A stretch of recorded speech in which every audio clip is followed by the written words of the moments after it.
Hey friends, Donovan here with FretSpot.com. Got a bass I want to show you today, and I actually thought I'd record these before, but it turns out I haven't. And what I've got is an F-bass, but this is my #1 selling configuration here. Well, this isn't a 6-string. I guess my top selling one's a 5-string, but I sell a lot of 6s too.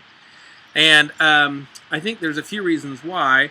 One, of course, this brown burst finish is just an amazing color anyway, and another reason probably is because F-basses are awesome. Those are probably actually the main reasons.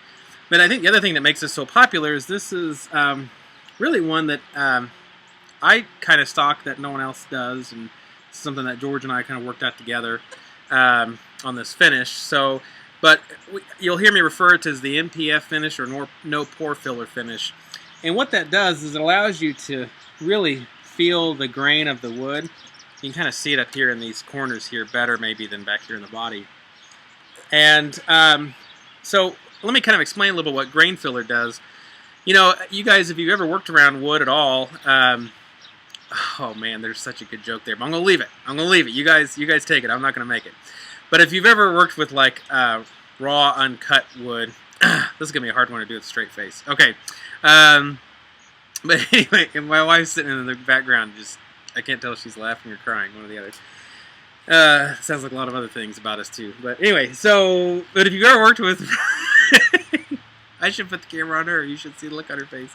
But if you've ever worked with, oh, now she's going inside. Baby, come on. Where are you going?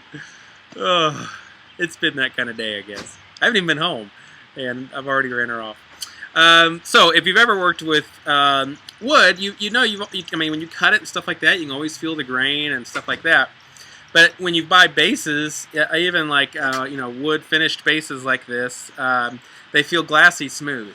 Well, the reason for that is there's grain filler they put in there, and they rub and push this into the grain, and that will make the top very, very smooth. You know, all these little dips and divots and stuff from the wood grain, that filler smooth goes in there, and then you basically now have, like, you know, just one piece of solid or a smooth surface there.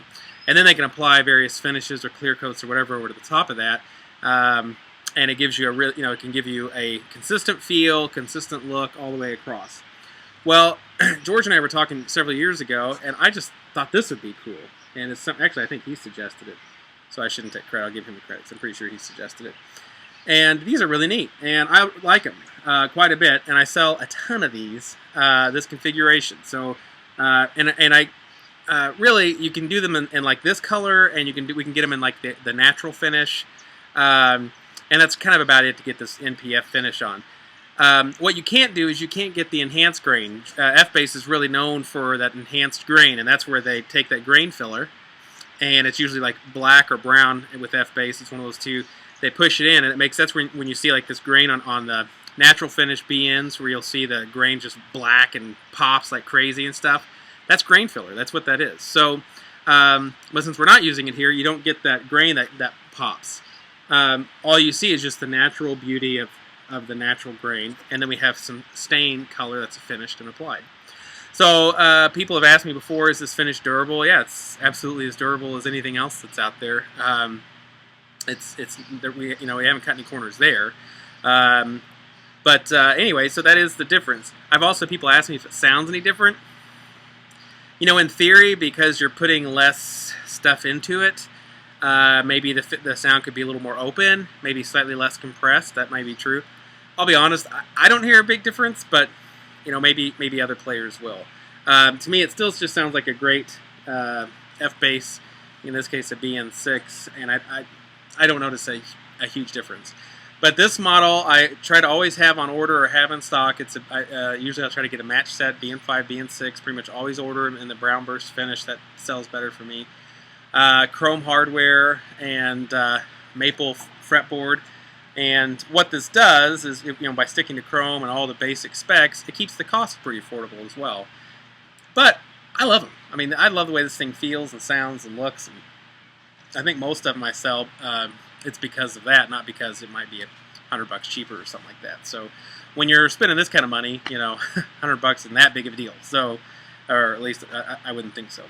So anyway, there you go. It's an FBass BN6, and you know, standard FBass preamp and pickups and all that kind of stuff. And it dawned on me the other day that I've never made videos for these. And I think the reason why is I sell them pretty quick, and I've never really had them long enough to do it. And a matter of fact, this bass is already sold, so I've got another one on order. But this one's sold, but before I went to its new home, I wanted to do a quick video for it, share it with you guys. It's kind of been a while since I've done a video anyway. So, so here you go. Here it is. I'm going to play just a little bit for you and let you hear it. And there we go. So there you go. Let you hear it. Here we go.